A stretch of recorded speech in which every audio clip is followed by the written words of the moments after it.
वज़ीर-ए-आज़म शाहिद खाकान अब्बासी हुकूमती मुद्दत पूरी होने तक ओहदे पर बराजमान रहेंगे। मुस्लिम लीग नून ने तवील मुशावरत के बाद आखिर ये फैसला कर लिया।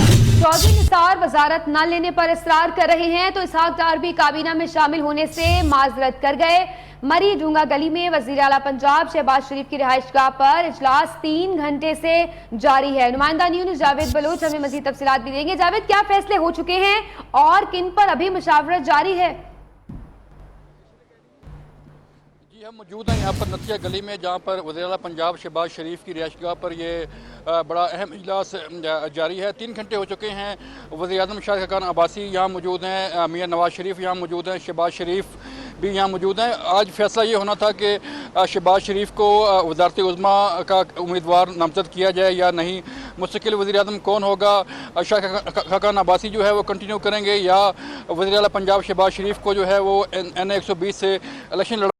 ज़रा ये बता रहे हैं कि जो मुतफ़िका राय सामने आ रही है, जो मुख्तलिफ मरकज़ी रहनुमाओं से मुशावरत ली गई है, उनमें हर एक का यही कहना है कि वज़ीर-ए-आला पंजाब शहबाज शरीफ को वहीं पंजाब में रहने दिया जाए। वो पंजाब में रहकर बेहतर तौर पर पार्टी और पंजाब की आवाम के लिए काम कर सकते हैं। दूसरा जो अहम इशू था वो चौधरी निसार अली ख़ान और इसहाक डार की काबीना में शमूलियत का था। ज़रा ये बता रहे हैं कि पहले चौधरी निसार अली ख़ान ने माजरत की काबीना में शामिल होने से, लेकिन अब जो है वो इसहाक डार की तरफ से भी ये ज़राए बता रहे हैं कि वो भी माजरत कर गए हैं। उनका ये कहना है कि जो नैब में रेफरेंस दायर होने जा रहे हैं वो उनका सामना करेंगे, इसलिए काबीना में जो है वो शामिल नहीं हो सकते। ताहम ये मुशावरती अमल जारी है। यहाँ पर जो ट्राइका है हुक्मरान जमात का, शाहिद खाकान अब्बासी शामिल है यहाँ पे, नवाज शरीफ, शहबाज शरीफ, जबकि यहाँ पर अंदर मौजूद हैं सबक वज़ीर दाखिला चौधरी निसार अली ख़ान भी यहाँ पर मौजूद हैं। ये मुशावरत का अमल जारी है, जो ज़रा ये बता रहे हैं कि अगले 2-3 घंटे तक ये मुशावरत जारी रहेगी, जिसके बाद जो है वो हतमी फैसले किए जाएंगे। इसी तरह जो काबीना में जिन लोगों ने शामिल होना है उनके नामों को भी हतमी शक्ल दी जा रही है। बताया जा रहा है कि कल काबीना जो है वो हलफ उठाएगी ईवान सदर में, वहाँ पर इंतजामात मुकम्मल किए जा रहे हैं। आज शाम तक ये तमाम फैसले कर लिए जाएंगे और फिर कल जो है वो काबीना अपना हलफ उठाएगी। बहुत शुक्रिया जावेद बलोच, आपने हमें तफसीलात से आगाह किया। आगे बढ़े, अब आपको बताएं कि मरी के खुशगवार मौसम में सियासी गर्मा गर्मी है। चेयरमैन तहरीक इंसाफ नथिया गली रवाना हो गया, जबकि आयशा गुल अलई के KP हुकूमत पर इल्जामात पर परवेज खटक को तलब कर लिया गया। खैबर पख्तूनख्वा के वज़रा को भी कप्तान नथिया गली मिलेंगे और मजीद भी सवाल साहब को तफसीलात देंगे। अब चेयरमैन तहरीक इंसाफ नथिया गली रवाना हो गए हैं और तमाम तर मामला पर पाकिस्तान तहरीक इंसाफ भी मुशावरत करेगी। मरी के खुशगवार मौसम में सियासी गर्मा गर्मी हो गई है। PTI के चेयरमैन नथिया गली रवाना हो गए हैं। नुमाइंदा न्यूज़ शहबाज अहमद हमें मजीद तफसीलात से आगाह करेंगे। शहबाज, बताइएगा अभी तक आपके पास क्या इत्तलात है इस हवाले से? जी बिल्कुल, जैसा कि आपके इल्म में है कि साबिक वज़ीर मोहम्मद नवाज शरीफ जो कि मरी में है, इसी तरह जो गलियात है वो इस वक्त सियासी जो है वो खबरों का मरकज बना हुआ है। चेयरमैन तहरीक इंसाफ इमरान खान भी जो है नथिया गली रवाना हो चुके हैं। हमारे ज़राए बता रहे हैं कि वो इस वक्त पहुंच चुके हैं नथिया गली, और आज जो है इमरान खान को खैबर पख्तूनख्वा के 2 सीनियर वज़रा और वज़ीर सतह की मुलाकात करेंगे उनसे, और जो आयशा गुल अलई ने जो इल्जामात लगाए हैं खैबर पख्तूनख्वा हुकूमत पर करप्शन के और दीगर चार्जेस के, उस हवाले से उन इल्जामात का जायजा लिया जाएगा। और ज़राए यही बता रहे हैं कि चेयरमैन तहरीक इंसाफ इमरान खान खैबर पख्तूनख्वा हुकूमती कारकर्दगी का भी जायजा लेंगे। और साथ साथ जिस तरह कल एक अहम इजलास में इमरान खान ने सीनियर क़यादत को एतमाद में लिया था अपने साथ, इसी तरह आज जो है इमरान खान और खैबर पख्तूनख्वा हुकूमत इस बात का फैसला करेगी कि आयशा गुल अलई ने जो इल्जामात सूबाई हुकूमत पर लगाए हैं उस पर कानूनी चारा जो की जाए या ना की जाए, तो तमाम तर बातें हैं। और हमारे ज़राए बता रहे हैं कि 1 से 2 दिन इमरान खान जो है नथिया गली में ही रहेंगे। जी शुक्रिया आपका, आपने तफसीलात से आगाह किया। नवाज लीग के रहनुमा अमीर मकाम ने आयशा गुल अलई से राबतों की तरदीद कर दी। कहते हैं कि सोशल मीडिया पर आयशा गुल अलई के इल्जामात देखने से उन्हें फोन किया, 1 मिनट बात हुई, फिर कॉल कट गई। इससे पहले या बाद में कभी आयशा गुल अलई से ना कभी मुलाकात हुई है और ना ही कभी कोई बातचीत हुई है। सोशल मीडिया पर आई कि आयशा गुल अलई ने PTI छोड़ दी और वही अपनी दास्तान सुनाई और इमरान खान पर इल्जामात लगाए और टेक्स्ट मैसेज वगैरह के। तो मैंने एक पाकिस्तान की बेटी की हैसियत से, इससे ज़्यादा नहीं, इस कौम की बेटी की हैसियत से उसको कॉल किया, वही शांगला से, और फिर वही टेलीफोन सही काम भी नहीं कर रहा था। तो मेरा वो बात उसके साथ 1 मिनट से थोड़े ज़्यादा हुई और फिर लाइन खुद बहुत कट गया। उस बात के बाद फिर भी बात नहीं हुई आज तक, और इससे पहले भी न कभी बात हुई है मेरे फोन पर हुई और न मुलाकात हुई। आयशा गुलाली को पैसे देने की क्या जरूरत पड़ी है? इमरान खान पर इल्जामात के लिए किसी को कहने की क्या जरूरत है? खैबर पख्तूनख्वा हुकूमत की करप्शन सामने लाने की क्या जरूरत है? अमीर मुकाम की प्रेस कॉन्फ्रेंस में क्या जरूरत की तकरार होती रही। कहते हैं इमरान खान के खिलाफ लॉस एंजलिस की अदालत के फैसले भी हैं। नथिया गली में 4 बजे अफ्तारियां होती रहीं। तहरीक इंसाफ के रहनुमा खुद खैबर पख्तूनख्वा हुकूमत की करप्शन की निशानदही करते हैं। काम को क्या जरूरत पड़ी, तो मुझे क्या जरूरत पड़ी, तो मुझे क्या जरूरत पड़ी, तो मुझे क्या जरूरत है कि मैं इसकी बात करूं, तो मुझे क्या जरूरत पड़ी, तो मुझे क्या जरूरत है कि मैं इसकी बात करूं, तो मुझे क्या जरूरत पड़ी इन तमाम हालात में, और PMLN को क्या जरूरत पड़ी कि वो आयशा गुलाले को पैसे देकर 50 करोड़ रुपए और उससे यह बयान दिलवाए। तो मुझे क्या जरूरत पड़ी कैलिफोर्निया की अदालत से लेकर बनीगाला तक और बनीगाला से लेकर नतिया गली की KP हाउस तक अभी रमजान में जो 4 बजे अफ्तारियां होती थी, 4 बजे दिन के रोशनी में 4 बजे अफ्तारियां जो पूरे पाकिस्तान ने देखी। मुझे क्या जरूरत पड़ी कि उन्होंने जो इदारे बनाए, एहतसाब कमीशन को बनाया, उसके DG ने खुद आके प्रेस कॉन्फ्रेंस कर दिया और चीफ मिनिस्टर के सारे चीजें कौम के सामने रख दिया और रिजाइन कर दिया। आयशा गुलाली के असिस्टेंट नूर जमान ने नया पेंडोरा बॉक्स खोल दिया। आयशा गुलाली के वालिद शम्सुल कय्यूम पर तरक्याती मंसूबों से माल बनाने का इल्जाम आयद कर दिया। जाती मुआवन का कहना है कि आयशा गुलाली ने अपने वालिद के हमरा गवर्नर पख्तूनख्वा से मुलाकातें की। वो अपने वालिद के जरिए अमीर मकाम के साथ मुसलसल राबते में भी थी। पैसे हमें मिले थे बन्नू लिंक रोड में, रोड वाले, उसी पे सर जी हमने उसको झंडा में डुबेल में उसका बंगला बनाया। उसका रेत, बजरी, सीमेंट, सरिया, मिट्टी, मजदूरों का पेमेंट वो सारा मैं करता था। वो डेट वाइज दिया करते थे, मैं वो दिया करता था वो पेमेंट। वो उसी पैसों पे ये बंगला जो है वो उसी पैसे पे बना हुआ है सर। जबकि तहरीक इंसाफ ने बागी पार्टी की रहनुमा आयशा गुलाली को कौमी असेंबली की रुकनियत से नाअहल करार देने के लिए रेफरेंस दायर करने का फैसला कर लिया। रेफरेंस 14 अगस्त के बाद दायर किया जाएगा। असद सुहेब की रिपोर्ट। कौमी असम्बली की रुकनियत न छोड़ने पर मजीद आयशा गुलाली के खिलाफ तहरीक इंसाफ का बड़ा इकदाम। 14 अगस्त के बाद आयशा गुलाली को डी-सीट करवाने का रेफरेंस दायर किया जाएगा।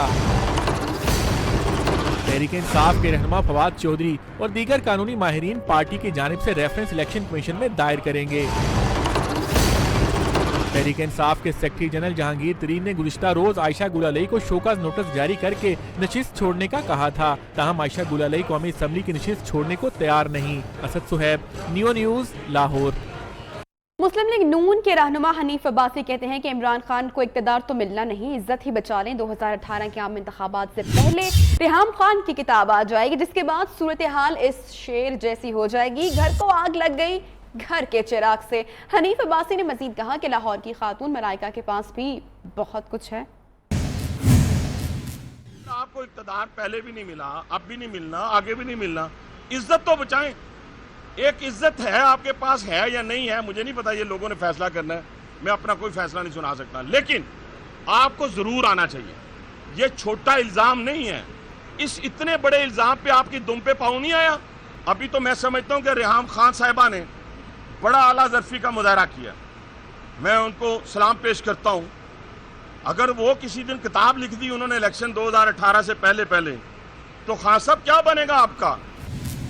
आयशा गुलाली के इल्जामात पर मुस्लिम लीग नून की खवातीन ने तहरीक इंसाफ के चेयरमैन इमरान खान के खिलाफ खैबर पख्तूनख्वा असेंबली में करारदाद जमा करा दी। करारदाद में कहा गया है कि आयशा गुलाली से बदतमीजी पर इमरान खान के खिलाफ आर्टिकल 62-63 के तहत कार्रवाई की जाए। इस वक्त हमारे साथ मौजूद है नुमाइंदा न्यू न्यूज़ लिहाज अली, जो मज़ीद तफसीलात से आगाह करेंगे।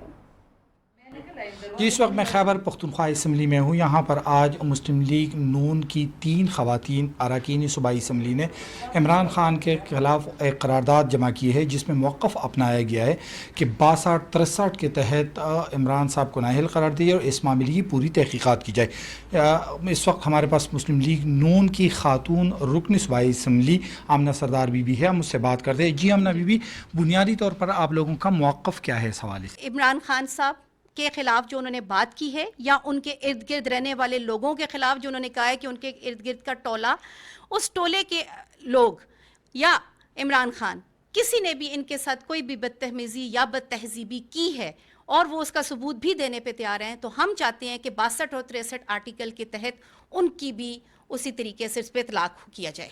बहुत शुक्रिया। आपने देखा कि आमना सरदार बीबी, जिसका ताल्लुक मुस्लिम लीग नून से, उनका मौक़िफ़ है कि 62 और 63 के तहत इमरान खान के ख़िलाफ़ भी जो आयशा गुलाली ने इल्ज़ाम लगाए उसी हवाले से तहक़ीक़ात की जाए, और अगर इल्ज़ाम साबित होते हैं तो इमरान खान साहब को भी बरतरफ किया जाए। जी, इमरान खान आयशा गुलाली की बहन मारिया को निशाना ना बनाने की हिदायत उन्होंने कर दी। कहते हैं कि उनकी नाअहली के लिए किया जाने वाला प्रोपेगेंडा नाकाम होगा। उधर आयशा गुलाली की नाअहली के लिए सुप्रीम कोर्ट लाहौर रजिस्ट्री में दरखास्त भी दायर कर दी गई है।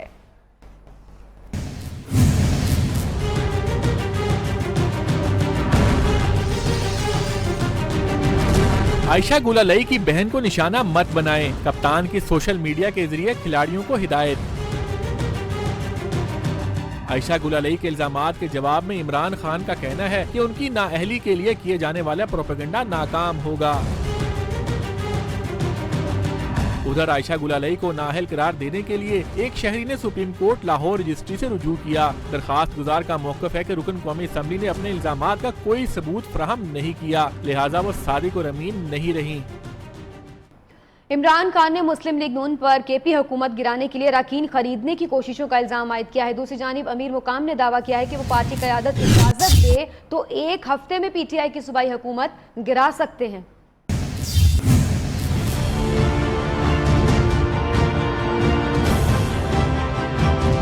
छांगा मांगा की सियासत अब नहीं चलेगी, इमरान खान की ललकार। तहरीक इंसाफ के सरबराह ने इल्जाम आयद किया है कि केपी हुकूमत गिराने के लिए अराकीन खरीदने की कोशिश की जा रही है।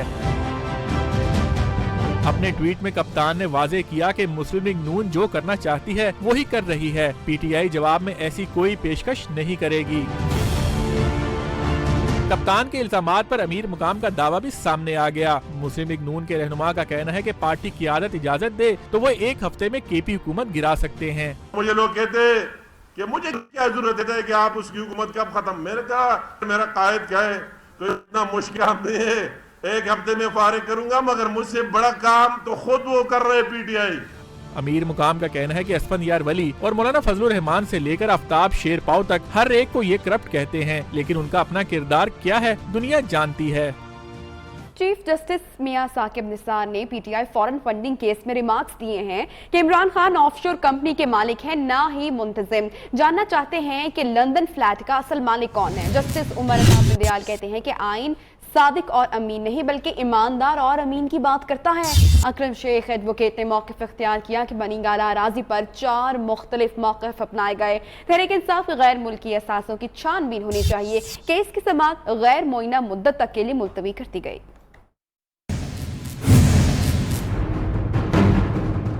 पीटीआई फॉरेन फंडिंग और इमरान खान नाअहली केस की समाअत चीफ जस्टिस की सरबराही में सुप्रीम कोर्ट के 3 रुकनी बेंच ने की। हनीफ अब्बासी के वकील अकरम शेख ने दलाइल दिए कि इमरान खान ने टैक्स बचाने के लिए बनी गाला की अराजी जमायमा के नाम खरीदी। इमरान खान ने जमायमा से लिया गया कर्ज भी जाहिर नहीं किया, जबकि बनी गाला अराजी पर 4 मुख्तलिफ मौक़िफ़ अपनाए गए, जिस पर चीफ जस्टिस ने रिमार्क्स दिए कि जमायमा से रकम आई, उनके नाम जमीन खरीदी गई, इसमें कर्ज कहाँ से आ गया। बच्चों और अहलिया के नाम पर जमीन की खरीदारी आम बात है, सिर्फ बेनामी लिखने से जमीन बेनामी नहीं हो जाती। चीफ जस्टिस का मजीद कहना था, अदालत में मियाँ बीवी का मामला जेर बहस लाना मुनासिब नहीं। इमरान खान फ्लैट के बेनिफिशियल मालिक है। जानना चाहते हैं लंदन फ्लैट का असल मालिक कौन है। टैक्स छुपाने या चोरी करने के अलग नताइज होते हैं। जस्टिस उमर अता बंदियान ने कहा कि इमरान खान के मुताबिक उन्हें किरायादार से कुछ नहीं मिला। इससे पहले अकरम शेख ने दलाइल दिए कि जमायमा का बयान है उनके नाम पर बेनामी जायदाद खरीदी गई। समाअत के दौरान हनीफ अब्बासी ने इमरान खान की जिंदगी पर लिखी गई किताब बतौर सबूत पेश की, जिस पर जस्टिस फैसल अरब ने रिमार्क्स दिए कि किताब और रिकॉर्ड में कोई तजाद नहीं।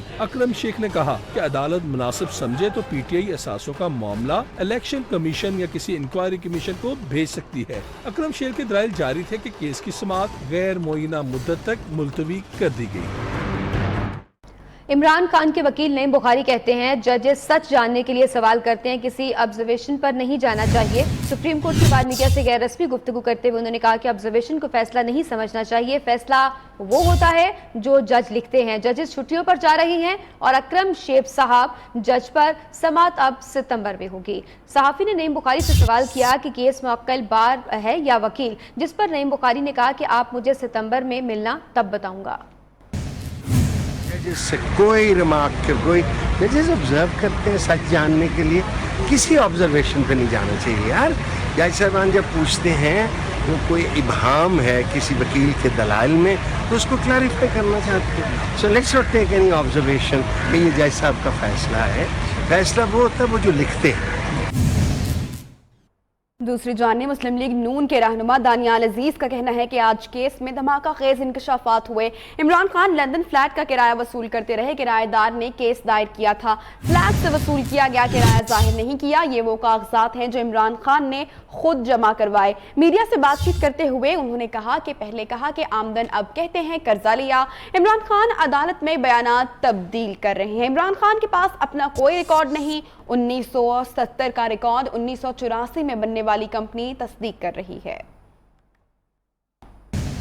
एक धमाका खेज इंकशाफ हुआ है, वो ये है कि इमरान खान साहब के जो फ्लैट से ब्रैकेट एवेन्यू लंदन में, उसमें जो एक किराएदार था वेंडर लू नाम का, उन्होंने अदालत में इमरान खान साहब ने उनके खिलाफ और उन्होंने जवाबन इमरान खान के खिलाफ केस किया था, जिसके तहत ये अदालती रिकॉर्ड का हिस्सा है कि सन 1996 से लेकर अक्टूबर सन 2001 तक करीबन 6 साल का वक्फा बनता है, सालाना 34,800 पाउंड किराया वसूल करते रहे इमरान खान साहब, और वो करीबन 2,08,000 पाउंड बनता है 6 साल के हिसाब से।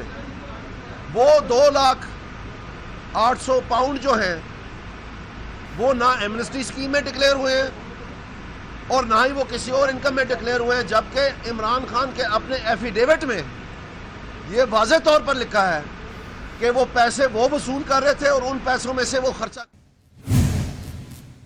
रहनुमा तहरीक इंसाफ नईमुल हक ने दावा किया है कि पार्टी फंडिंग केस में जान नहीं, नून लीग को मुंह की खानी पड़ेगी। सुप्रीम कोर्ट के बाद मीडिया से गुफ्तगू में उन्होंने कहा कि वजीर आजम एक नाअहल होने वाले शख्स से मशावरत नहीं ले सकते। नवाज शरीफ गैर कानूनी तौर पर हुकूमती मुराद हासिल कर रहे हैं। पाकिस्तान में कठपुतली हुकूमत ने जन्म लिया है। बहुत जल्द फैसला आएगा, हमें यकीन है इनको एक दफ़ा फिर मुंह की खानी पड़ेगी। इसके साथ साथ मुस्लिम लीग नून की साजिशें इमरान खान के ख़िलाफ़ और तहरीक इंसाफ के ख़िलाफ़ बढ़ती चली जा रही हैं। कठपुतली हुकूमत ने जन्म ले लिया है पाकिस्तान में। ग़ालिबन ये पहली दफ़ा या शायद पहली दफ़ा नहीं है कि एक वज़ीर आज़म अब्बासी साहब वो तमाम अहकामात जो हैं वो नवाज शरीफ से ले रहे हैं। नवाज टाला शाहगाह को मोटरवे इंटरचेंज के करीब rangers police rescue level 1, level 2 और मोटरवे पुलिस की मुश्तरका मशकें की गई। रिहर्सल मशकें सानिया अहमदपुर शर्किया जैसे वाकयात से बचने के लिए की गई हैं। मुश्तरका मशकों में मोटरवे या हाईवे पर दहशतगर्द कार्रवाई से निपटने की रिहर्सल भी की जा रही है। मजीद जानेंगे हमारी नुमाइंदा इफ़त हसन रिजवी से। इफ़त बताएगा इन मशकों से मुतल्लिक।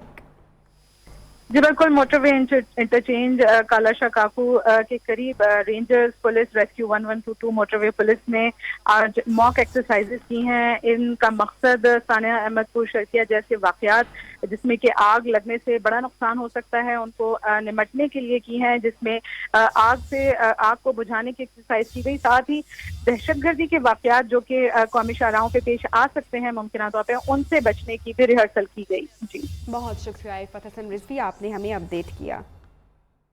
अपडेट कर रहे हैं आपको अभी मोटरवे या हाईवे पर हादसात से बचने के लिए इस वक्त रिहर्सल की जा रही है। आपको फुटेज भी दिखा सकते हैं। मुश्तरका मशकों में पुलिस, रेंजर्स, रेस्क्यू और मोटरवे पुलिस शिरकत किए हुए हैं। खबरों का सिलसिला जारी है। बुलेटिन में यहाँ वक्त हुआ एक ब्रेक का, हमारे साथ रहिए।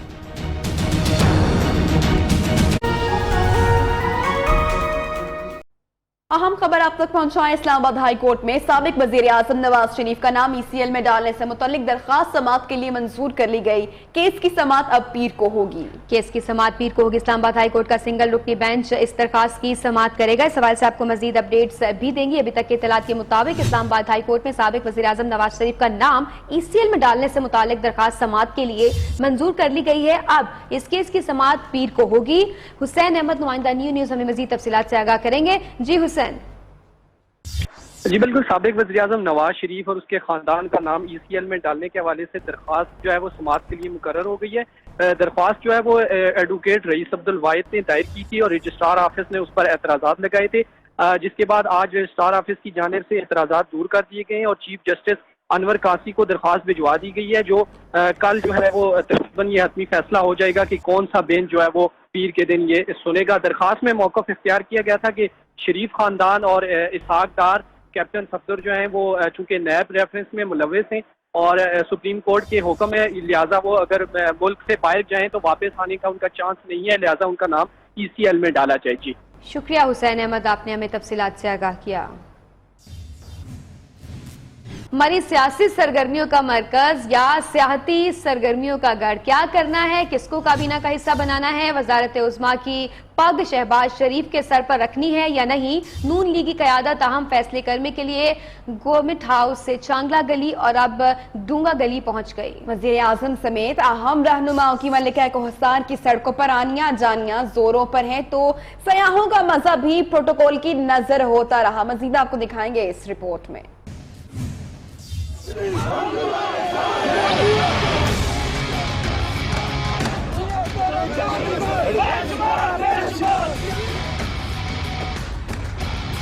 क्या करना है काबीना में, किसे शामिल करना है, शहर इक़्तिदार के बाद मरी की रौनकें आबाद। अहम फैसले करने के लिए मुकामात भी बदलने लगे। लीगी क़यादत के पहले मरी के गवर्नमेंट हाउस में डेरे, फिर चांगला गली में नवाज शरीफ के बंगले में पड़ाव और अब बना लिया शहबाज शरीफ की डूंगा गली वाली रिहाइशगाह को मस्कन। वजीर आजम शाहिद खाकान अब्बासी, साबिक वजीर आजम नवाज शरीफ, वजीर आला पंजाब शहबाज शरीफ और दीगर रहनुमाओं ने मीटिंग पॉइंट बदले तो प्रोटोकॉल भी एक मुकाम से दूसरे की जानिब घूमता रहा। लीगी क़यादत की आनियां जानियां जारी रही तो सयाहों की मौज मस्ती भी प्रोटोकॉल की नजर रही।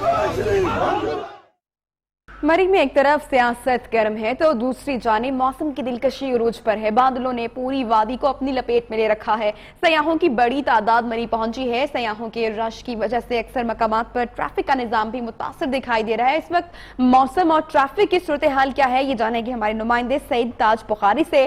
ताज, बताइएगा कि मरी में इस वक्त सियासी दर्जा हरारत तो है ही, साथ ही साथ ट्रैफिक के हवाले से भी अपडेट कीजिएगा। जो सयाह यहाँ पर आ रहे हैं वो भी यकीनन परेशान हो रहे होंगे, प्रोटोकॉल जो बढ़ गया है मरी में।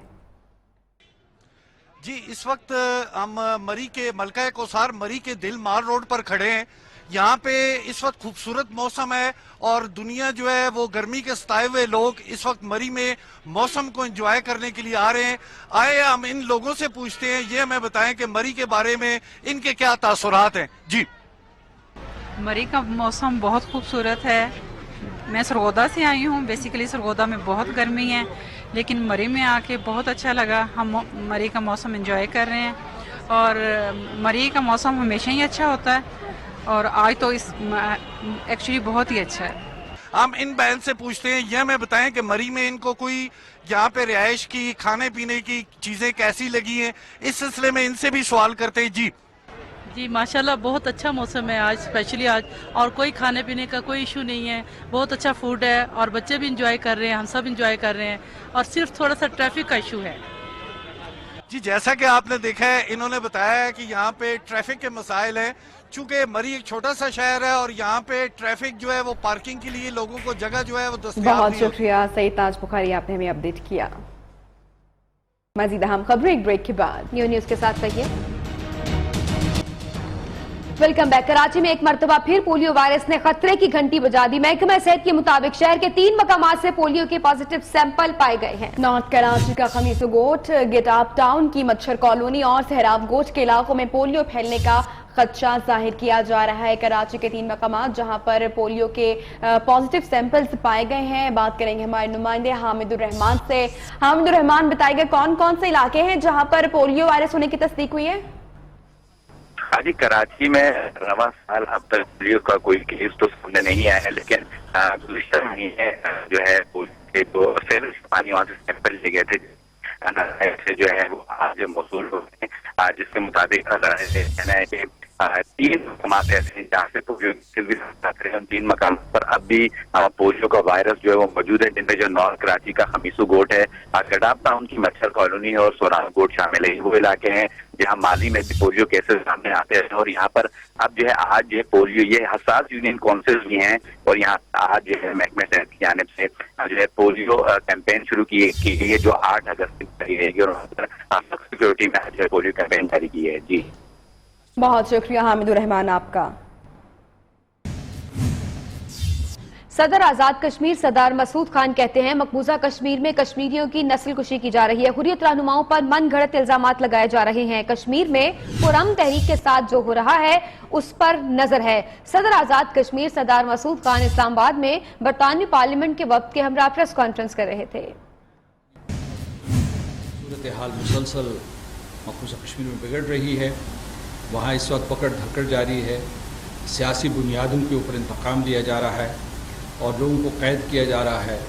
और ये विच हंट में इसे कहूँगा, ये खुद हिंदुस्तानी हुकूमत ने शुरू की है, मरकज़ी हिंदुस्तानी हुकूमत ने शुरू की है। और इसमें सेंट्रल जेल मुल्तान में कैदियों ने वतन अजीज की आज़ादी का जश्न मनाया। वॉलीबॉल के सनसनीखेज मैच के इख्तिताम पर कैदियों ने ढोल की थाप पर भंगा डाला।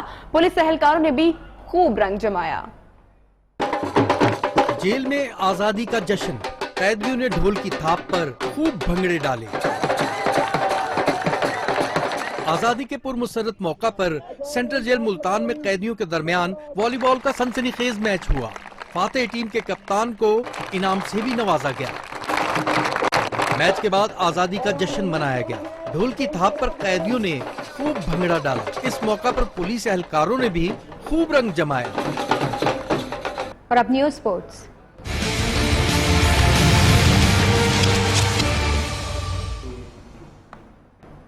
कौमी क्रिकेट टीम के हेड कोच मिकी आर्टर ने बता दिया चैंपियंस ट्रॉफी की फतह का जश्न अब माजी का हिस्सा बन चुका। बेशतर नौजवान खिलाड़ी टीम में शमूलियत के लिए दरवाजे खटखटा रहे हैं। फिटनेस पर समझौता नहीं होगा। टीम में वापसी के लिए गेंद उमर अकमल के कोर्ट में है।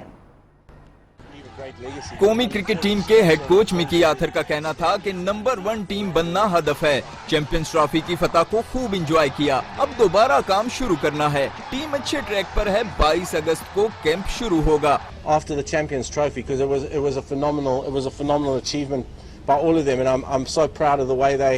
But it's finished now. It's gone. That's done. Fitness पर कोई समझौता नहीं कर रहे। अहमद शहजाद मेहनती है, लेकिन उमर अकमल फिटनेस टेस्ट में फेल हुए। That we're not going to ever compromise on fitness standards, and that's where we sit with the national team at the moment. Is that it's up to him. But what I do know is that anybody coming into the team needs to adhere to minimum standards.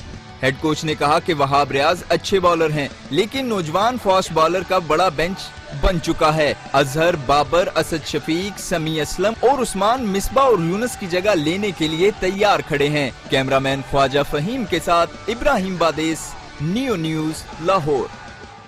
News sports के बाद आगे बढ़ते हैं और अब आपको बताएं कि अमेरिका और रूस के दरमियान कशीदगी बढ़ने लगी। डोनाल्ड ट्रंप की जानिब से रूस के खिलाफ पाबंदियों के बिल पर दस्तखत करने पर मॉस्को ने उसे खुली जंग करार दे दिया। नई पाबंदियों से रूस के तेल और गैस के प्रोजेक्ट्स पर असर पड़ेगा। अमेरिका और रूस में ठन गई। ट्रंप की जानिब से रूस के खिलाफ पाबंदियों के बिल पर दस्तखत करने पर रूसी वजीर आजम बरहम हो गए।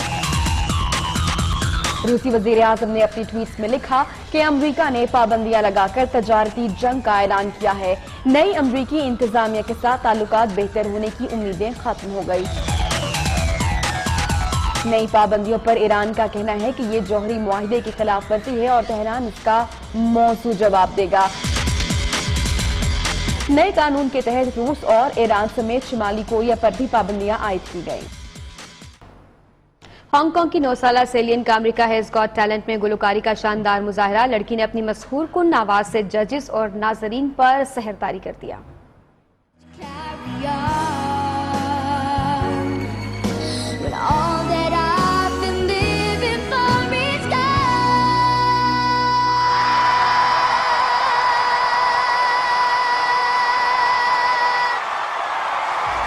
Thank you so much. I am really blown away. I might just have to.